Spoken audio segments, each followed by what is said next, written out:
Welcome to 50 Shades of Wealth, Confessions of a Real Estate Investor, the show where you'll learn the real estate investing secrets of the pros. Your host, Sarah Jung, pulls back the curtain and shows you how to build wealth with real estate investing.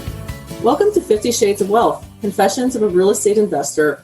This is the show where we talk about the good, bad, and ugly when it comes to real estate investing, and we just discuss strategies for building long-term wealth through education and personal growth.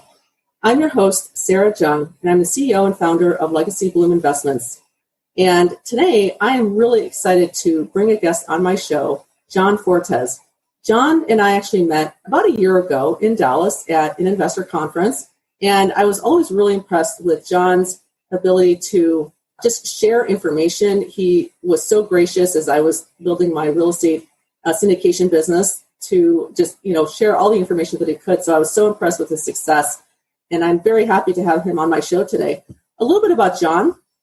John and his wife and their two beautiful children live just south of Boston in the South Shore of Massachusetts. John is also known as the Passive Investor Consultant, where he founded the Fortes Company, which partners with working professionals seeking to invest in commercial family apartments because they don't have the desire or the time to own real estate or fully operate it.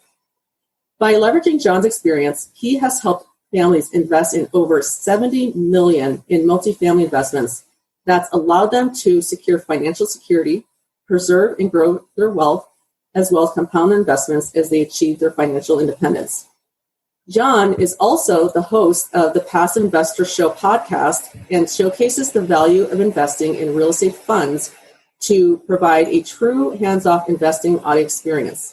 The show has become one of the hottest real estate podcasts on iTunes for working professionals looking for a hands-off approach to investing in real estate syndications. He also loves spending time with his family. And another fun fact about John is that he also enjoys refereeing high-level basketball games. So, John, I'm so happy that you joined my show today. I appreciate your time in being here. Tell us how you got involved in real estate investing. Thank you for having me, Sarah. First of all, before we move on, anybody listens to the show, please rate and review the show. It helps Sarah a ton to be able to have her show put in front of the right audience. Oh, thank you, John, for that little plug. I appreciate you. Thank you for having me on. I got started in real estate 2 years ago, but before that, I had 5 years of paralysis by analysis, right? So I kept reviewing things and I was learning the stock market. Stumbled upon real estate because of the value of my home by doing renovations and work, and proceeded to go ahead and buy a investment property. Investment property strategy was to be able to buy something using the BRRRR strategy, the buy, rehab, rent, refinance, and then repeat. And then what really happened was I bought something safe and I bought something turnkey. I like that strategy. It's cash flowing today. I bought it correctly. And the reason why is at the end of the day, I'm a safe investor. I'm a singles and doubles type of investor. And that's a baseball analogy that I'm just trying to hit for singles and doubles. I'm not trying to hit for the home run. What happened from there was when we were about to close on that, I turned to my wife. I said, hey, I think we should scale. We should look into multifamily and go that route. And it made sense to her by saying, more doors, less roofs. And she was like, as long as you put in the work to understand the process. And I said, it's similar to real estate that we already done. It's just doing it on a bigger scale. And told her the logic is investors eventually get there anyways. So they usually scale because if you want to do 30 to 50 single families, that's kind of daunting. And there's little steps in. Basically, after 10, it gets tricky, right? So you have to right, because of the financing, you can only finance so many of those. Absolutely. So started looking into multifamily, educated myself, bought some educational platforms, and then next thing you know, 5 months from there, we are investing as a joint venture in a 62 unit. About 5 months from there, first syndication. And then about 7 months from there, a second syndication.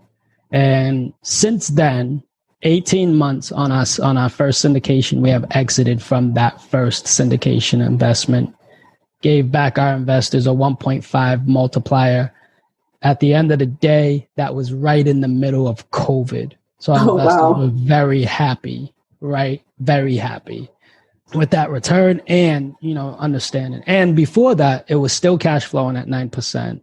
So it was a great investment. Yeah, it was a great investment. Either way, if we kept it, we still had 9% cash flow to our investors. And if we exited, why hold it for the remaining 4 years just to get an extra 50% on that equity? We felt like it was a smart decision, especially if people are going to throw money at you. So why not, right? So with the minimum renovations that we had already done into the asset on the value add opportunity that it was, why go ahead and do all the rest of the work when someone else will come in and do it if they're paying, pretty much a premium? So, John, we had one of the topics that I wanted to focus on today was setting up a fund, and we had talked about this a little bit. And I wanted to educate our listeners on what a fund is. And, we are both involved in real estate syndication, where we pool other investors' money together into a real estate deal. And that's typically, syndication is going to be in a one-off type of deal, right? So if you have an apartment, we're going to raise capital to go into that specific asset. But let's talk about a fund. What is the difference between a fund and then setting up a singular real estate syndication? Awesome. Great question. So a regular syndication is, Sarah, your company identifies the asset, you put it on a contract. Now you go ahead and you're doing a due diligence and all of that. In the meantime, you're offering it out to your investors and they decide if they want to contribute or not. If your investors have already vetted you, they already understand that the criteria is whatever your criteria is. Let's just put it at value add opportunities. Now your investors are usually used to seeing these value add opportunities. That's what your business model is. You're not into development. You're not into anything else. You're strictly multifamily value add. They put one in front of you, you decide to invest in the syndication. All right, awesome. We raise the capital. I'm going to go through with it. We raise it. We close it. We're off and running. How is that different from the fund? Well, in the fund, you're not going to see the opportunities in the beginning. You're going to give the firm the benefit of the doubt to find these value add opportunities, or wherever the structure of the fund is, if it's a blind fund or whatever. But if you're a multifamily investment firm, pretty much know that the fund is going to be used towards multifamily. So for instance, if you're a B and C asset, all right, cool. You know that your investments are going to be in B's and C's, and your fund can go ahead and allow up to multiple opportunities. So for instance, $10 million fund, you invest in 5 projects at $2 million piece. I'm just throwing those numbers out there. Your investment of $100,000 in a syndication versus $100,000 in a fund is well diversified. You're leveraging the experience of the operators.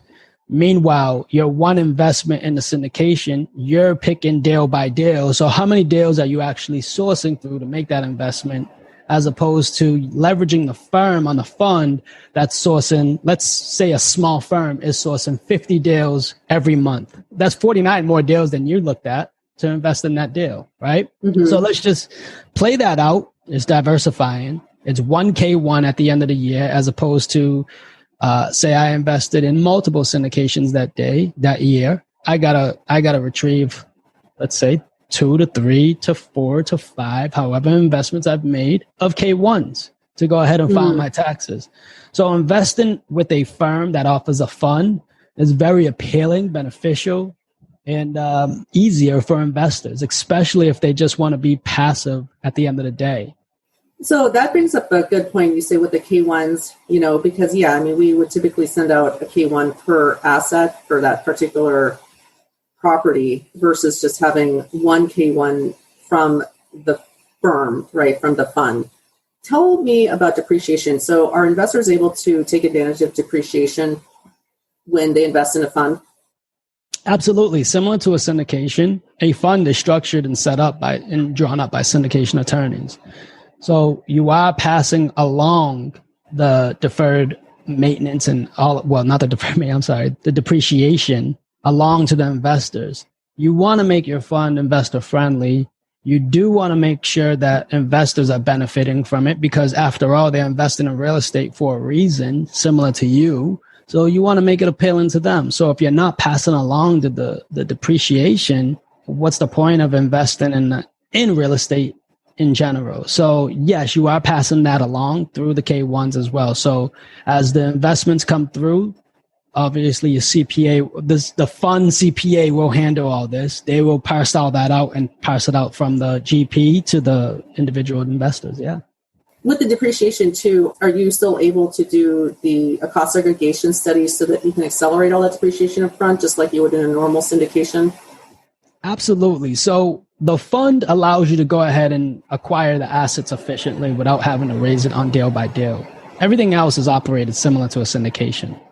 And because it's more diversified, one thing that comes to mind is some investors, they like to see what asset they're investing in. And then, you might have other investors that are more interested in the returns and just are looking for kind of an asset profile, like whether it's A, B, or C class or, specific types of returns. Do you have a suggestion as far as like an investor, kind of the profile of an investor who would be a good fit for a fund versus like a syndication? Absolutely. And that's another great question. So a syndication for an investor that wants to handpick the deals, a lot of investors sometimes even want to underwrite the deal before they go ahead and invest in it. That's fine. If that's your thing, that's your thing. Now, the profile for an investor that wants to invest in a fund is someone that is very busy. And let's just say that the working professional is very good at what they're doing, but they have a ton of capital. They don't want to create another job or spend more time on finding investments on one-off syndications because it's beneficial for them to invest with a firm that's already practicing that model. So the ideal profile for someone for a fund is maybe they have some 401k money that they're sitting around that they know they're already going to parse through, invest with through syndications or real estate in general. So throwing in a fund that's diversified instead of them having to do it themselves. That's great. It's going back to the 401k. Maybe they're a high net worth individual that's a doctor, a lawyer. The world absolutely needs their services.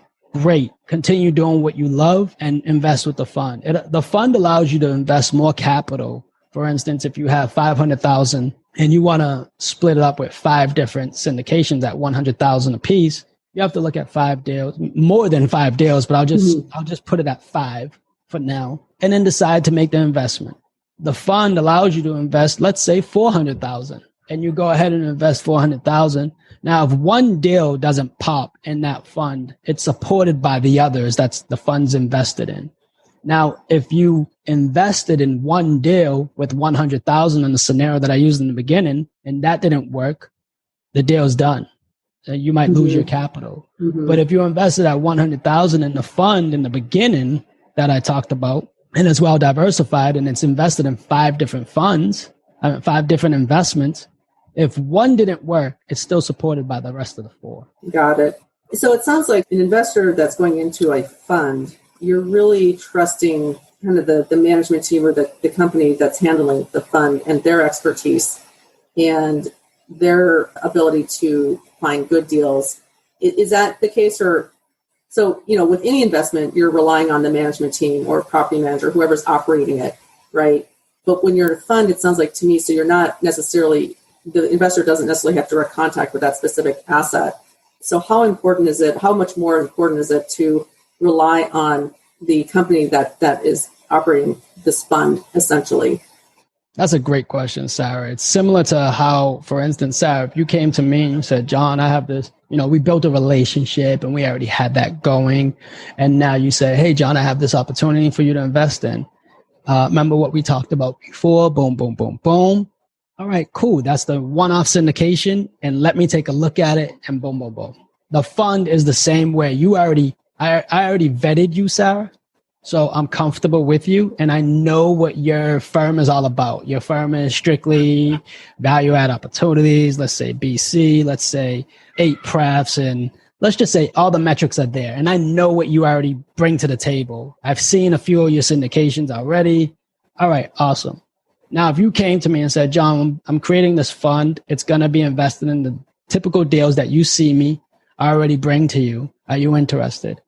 it's an easier sell because it's less work for me to go ahead and sit through countless webinars to find the deal, or maybe I've already invested in all the opportunities you brought me. So I already have that relationship and trust with you. So that basically sums it up, where people are creating blind pools and say, hey, invest in this, and people are throwing money at it. But if you have a direct fund where it's saying this fund is strictly used for multifamily purposes only in these targeted markets, I'm a little bit more comfortable investing in something, knowing where my capital is going regarding targeted markets, what it's used for. I'm not a development guy. So if you brought me a fund that says, John, we're going to use this fund to do development, in these targeted markets. Sarah, I love the target markets, but I'm not into development. Remember, I said I'm a singles and doubles guy. I like to know where I'm going, right? And I like to invest in what I understand. So if you brought me a fund that said, John, it's a multifamily targeted, no less than 50 units. It's a value add opportunities. It has to have a value add component to it, similar to all the syndications you've looked at and previously invested in. Are you interested in learning more? Well, Sarah, show me what you have. Show me what the fund is all about. And I'm more inclined to invest in, because you mean to tell me, Sarah, if I invest in one offering, I'm diversified, and on top of that, I'm only sitting down and looking at it one time? All right, cool. Let me see the newsletters and distributions after that, because I'm pretty much sold on that aspect. And having to sit through countless opportunities myself, which I'm already doing as a firm on my end, and you are too, right? But the average investor who's a busy professional, who's looking at alternative investments as a branch and extension of their financial team, they might not have the time to want to sit through countless webinars and presentations. Sure. So that definitely sounds like there has to be a good fit. Just like with any investment, you want to make sure that you're taking in investors that will be a good fit for the fund as well, right? From your side of things. So it sounds like it's also important to vet your investor who's coming into your fund to make sure that they're a good fit.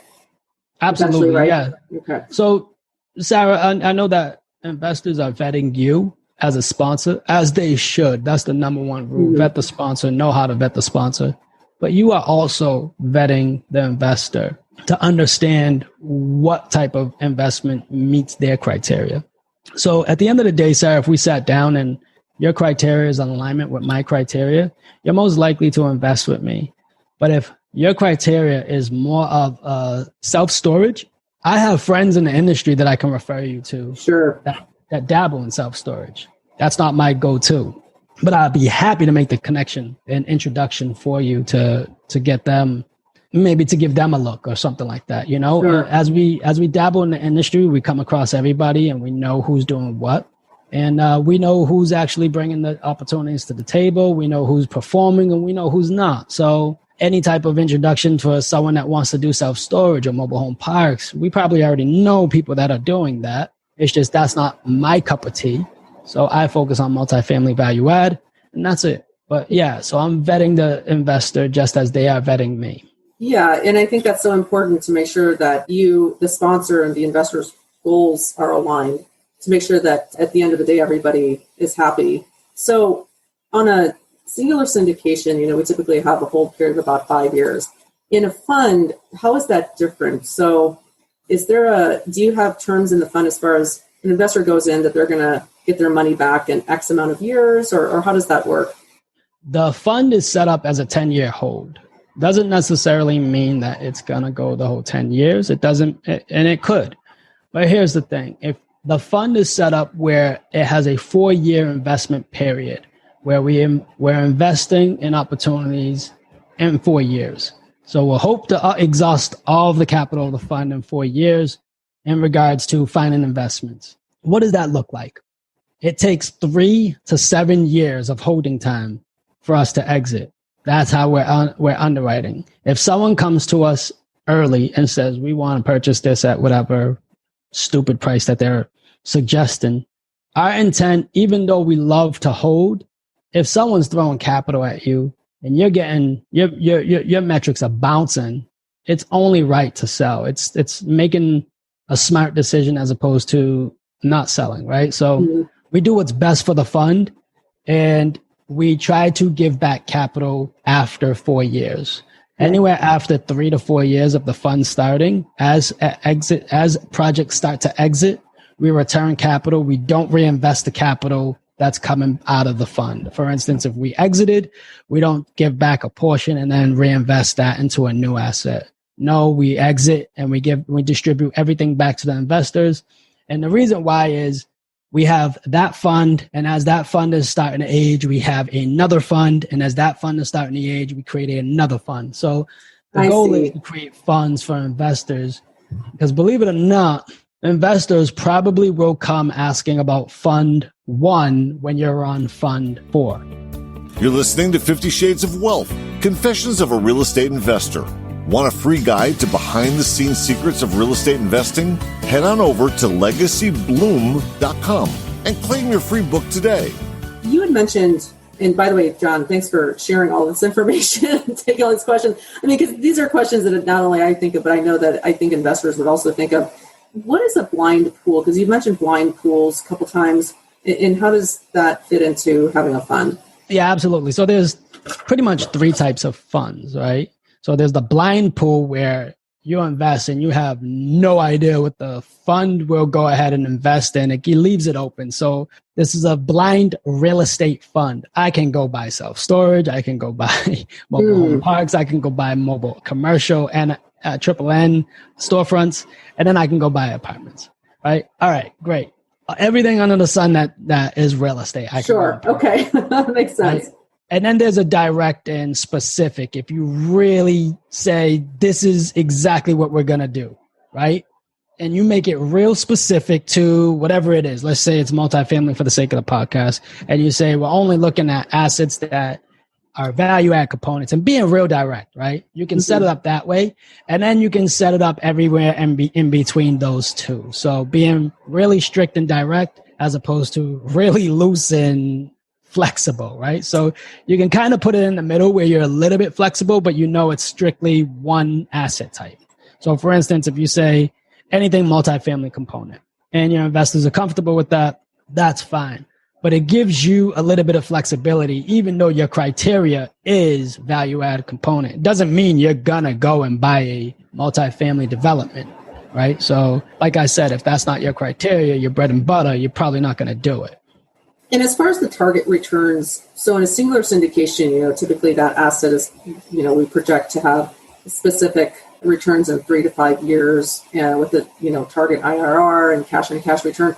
In a fund, is there any commitment to meeting that specific criteria? And what if those projections are not met? Is there any difference with that, or is it similar where you're targeting those returns and you may not meet the returns? Is there any difference with that in a fund versus just the syndication? Yeah, that's a great question. So the best way to answer that is the fund is structured in the beginning. Let's say the fund is just 8% preferred returns, and then you can see what the fees are to the general manager. As a fund up front with no investments going into the fund as you're raising the fund, how do you project that out? Well, you say 8% preferred returns, and then everything after that is split with the general partnership, 20% carried interest. What does that look like? So once the 8% preferred returns is met, everything is split. 20% goes to the manager, 80% back to the investors. And that's for the life of the fund. You could also structure it so that when you meet certain hurdles, let's say once a 20% IRR is met, I'm just using a high number out there. Now that carried interest goes to 50-50. It's all about how it's met, how it's structured. But for the sake of the fund, I would always keep it at 20% or 25%. You can either do it from 20 to 25, which I've seen. 25 is probably on the high end, but 20 is on the average end. So it's similar structure to a hedge fund where it's a 20 and 2. What that means is 20% carried interest after the preferred return, and the 2 is the asset management fee. And if you want to go on about fees, there could be an onboarding fee of 2%, similar to an acquisition fee. So typically you have the onboarding fee, and then you have an asset management fee. Is there always asset management fees, or does it just depend on the fund? So since the fund is investing in these one-off, not syndications, these one-off investments, so the fund invests as itself into these projects, these one-off investments. The fund is used to do that. All the returns go back to the fund, and now the fund is now distributed to the investors in the general partnership. So at the end of the day, if you're looking to JV with someone, you got to make sure that you're JVing with enough proceeds to go ahead back to the fund to pay the investors. You're not just going to JV just for the sake of JV. And the JV partnership has to have some criteria too. So that's where it doesn't get complicated. It just gets real direct. So if you have partners that are finding opportunities that meet your fund focus, for instance, Sarah, if your team found something and you didn't have the capital right up front, but I had a $10 million fund and you're saying, John, I need 1.5 for this deal. And if it all checks out and it meets my criteria, we have an opportunity to go ahead and JV for the percentage of the fund. And that's where it is. So that's kind of how it works. So all the proceeds will go back to the fund and then it's split on a quarterly basis back to the investors. When it comes to distributions, what is the kind of the rule of thumb as far as paying out distributions? Is it monthly or quarterly, or what's typical? As the fund is going, you can structure it where in the beginning it's quarterly.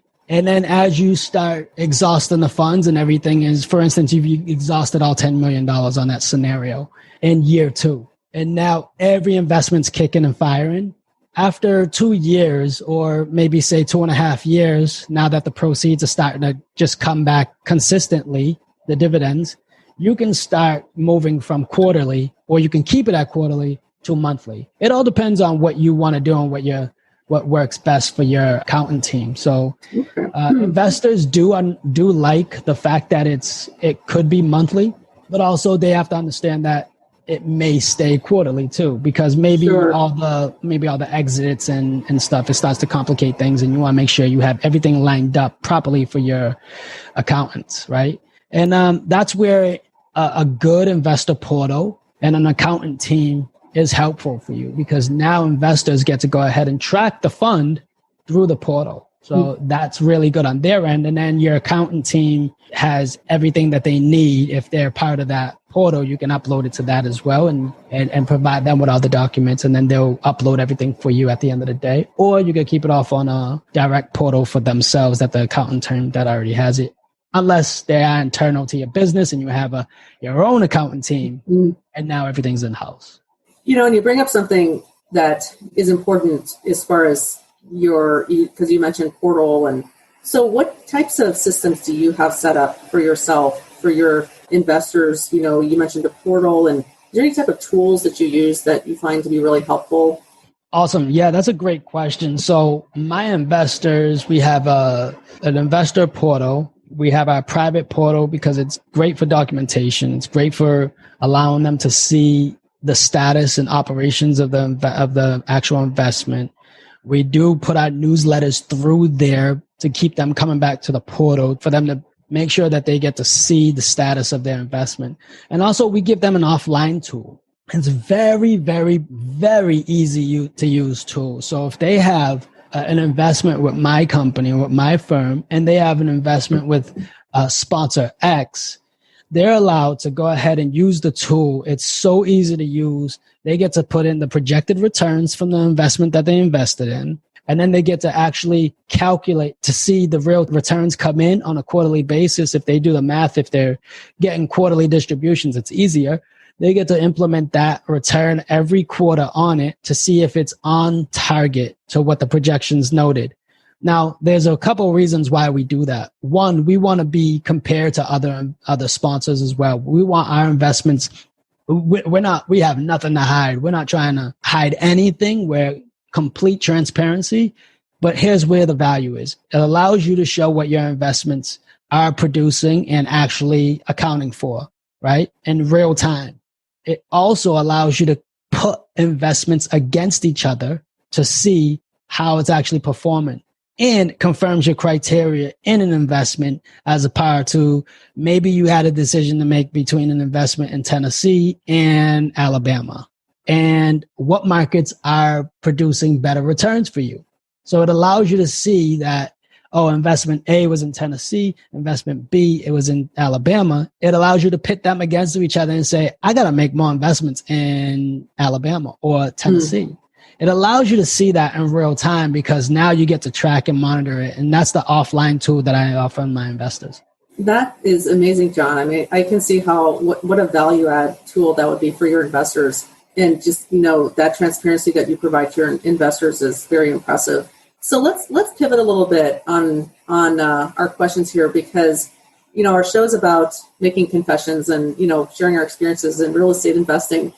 So, John, I'm going to ask you, do you have a confession that you'd like to share with our listeners? Yeah, it was very scary in the beginning when I first started raising capital, reaching out to friends and family. I mean, it's just kind of, man, you didn't know how it was going to be accepted or not. And to hear them, to see them put yourself out there to start doing something that you never talked to them about in the past, about money and what is their relationship with money and what are the types of investment. Like, it's really kind of a personal question to bring up. So you kind of got to warm up to it. You learn fast how to drive the conversation and how to basically come off in the conversation. At the end of the day, I don't want to, the right word here is manipulate my friends and family thinking that this is something that they have to do or whatever.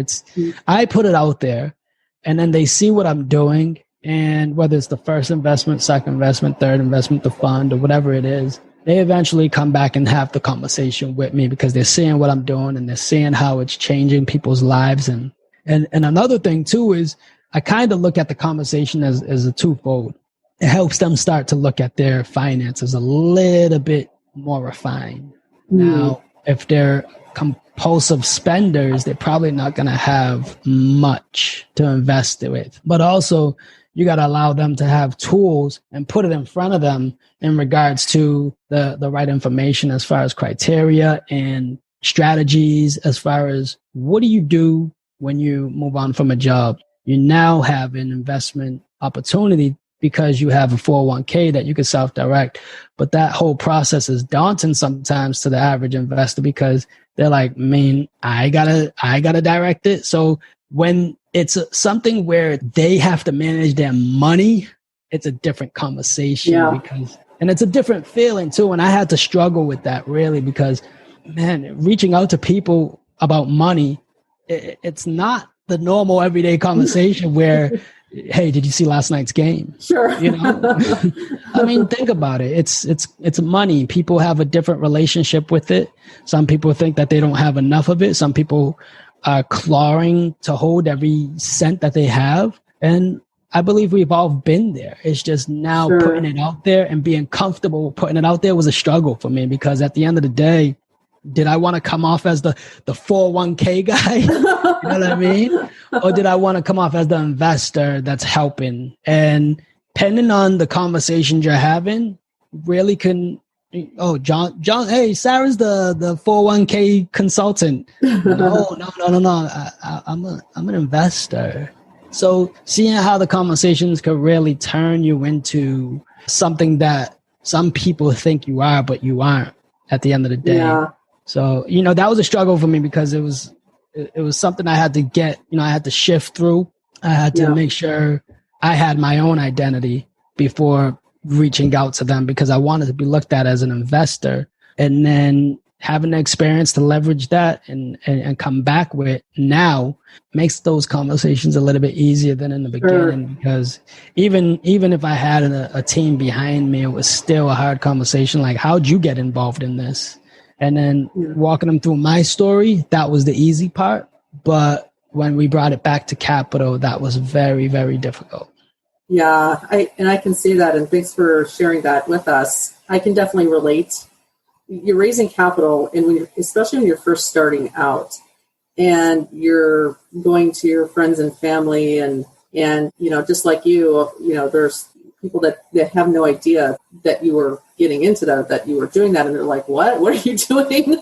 And then, then you're bringing up the whole topic of money, and it can be a very sensitive topic to some people. And so I I can relate to that because, there are certain instances where I don't want to feel like, I'm just asking for somebody's money. And instead, I'm providing, you're providing an opportunity for an investor.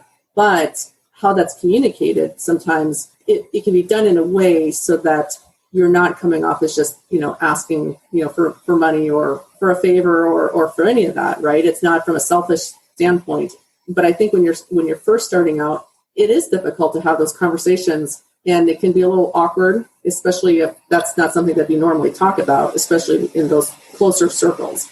Absolutely. And there's another piece to that. It's fear. I had a lot of fear in the beginning too, to be honest. It was just kind of, it really puts something in front of you where you find out what's the real barrier that's holding you back, right?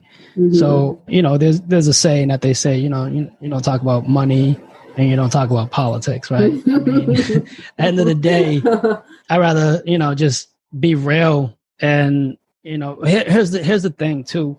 When I was having conversations with people and telling them like the minimum investment was $50,000, it was kind of putting a barrier in front of me because they were like, man, $50,000, man, that's a lot of money. Like that's, and I didn't want to look at every person as they didn't have the 50,000. I wanted to put it out there as, like you said, an opportunity. And that was the fear and the barrier that was holding me back, because I got so many no's because that was either a lot of capital or there wasn't going to give up that capital or whatever their internal fear was. Sure. It was projected onto me. And now because it was projected on me, I wasn't asking you in those conversations. So I had to conquer and overcome that to say, hey, Sarah's a new person. She might be interested, and kind of do a lot of self-talk, kind of hype myself up, offer this opportunity to this person because it didn't work out in the last one, but you never know on this one. So that really helped me as well.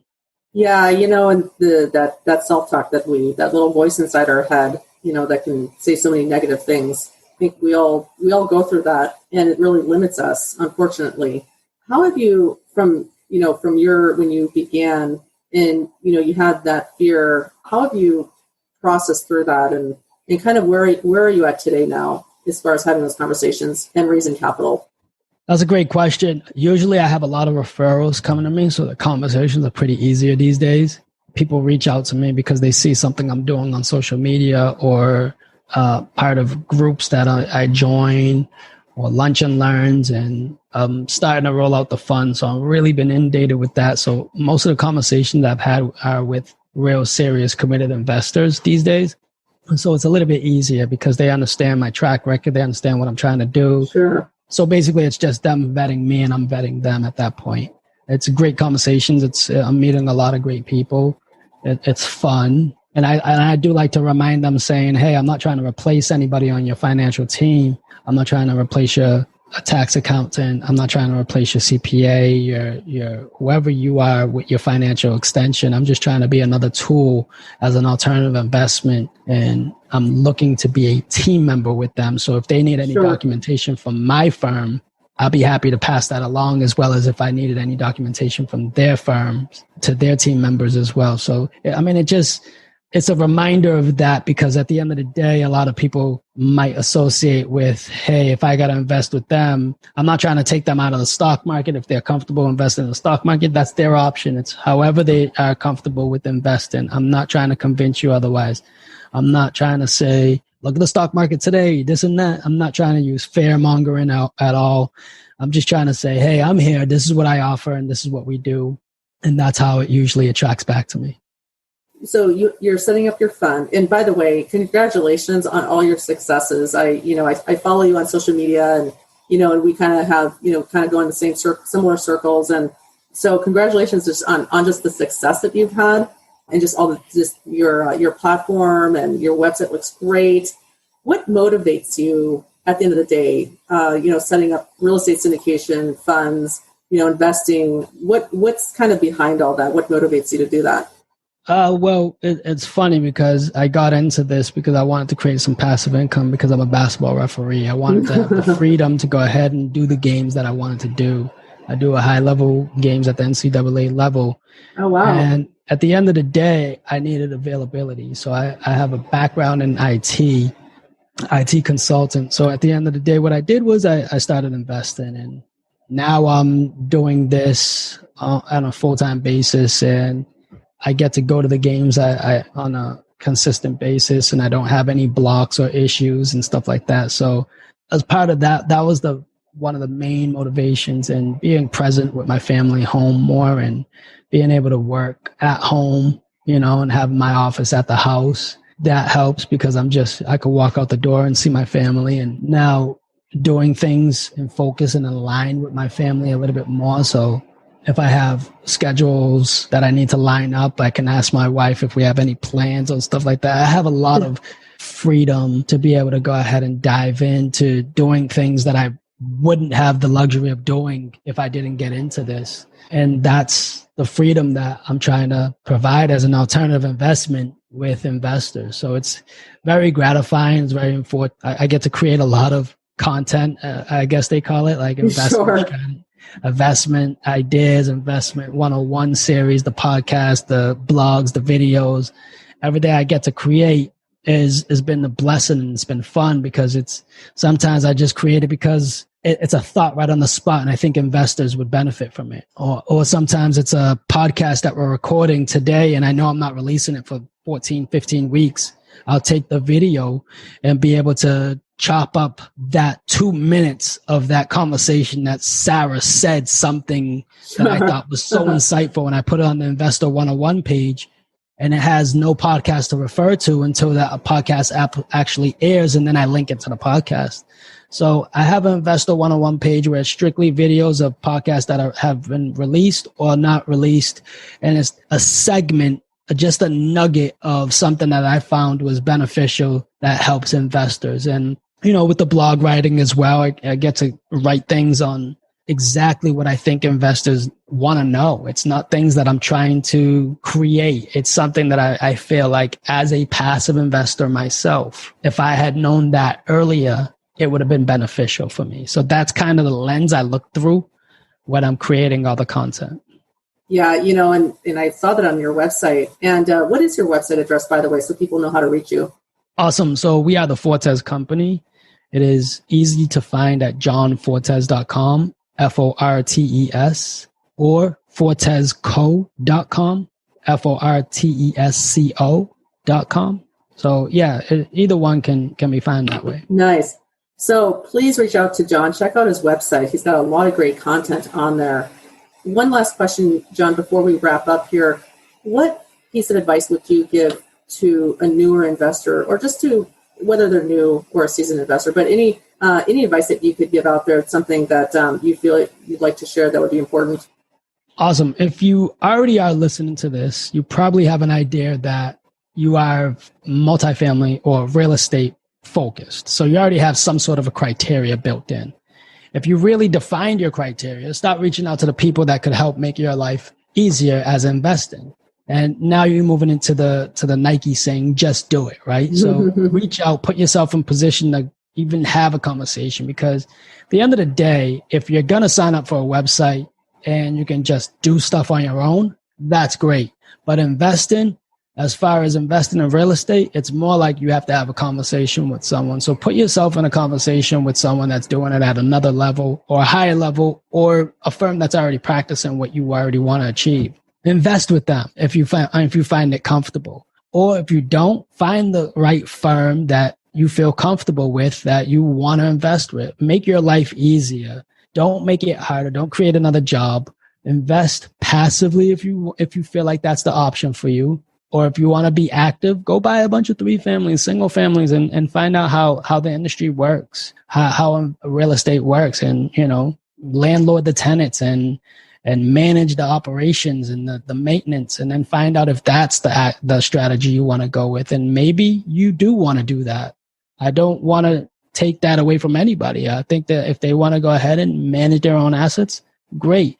But if you want to passively invest, find the firm that's going to do it. And, there's a difference between a big corporate firm and then the small little boutique firms. It all depends on what level of service you want. And one thing that I've realized is sometimes we leave something small to go for the bigger company, only to come back to the smaller thing. But sometimes the bigger company works out for us, right? Sure. So end of the day, find out what fits you, because we live in a world where it's the luxury of options. Yeah, that is for sure.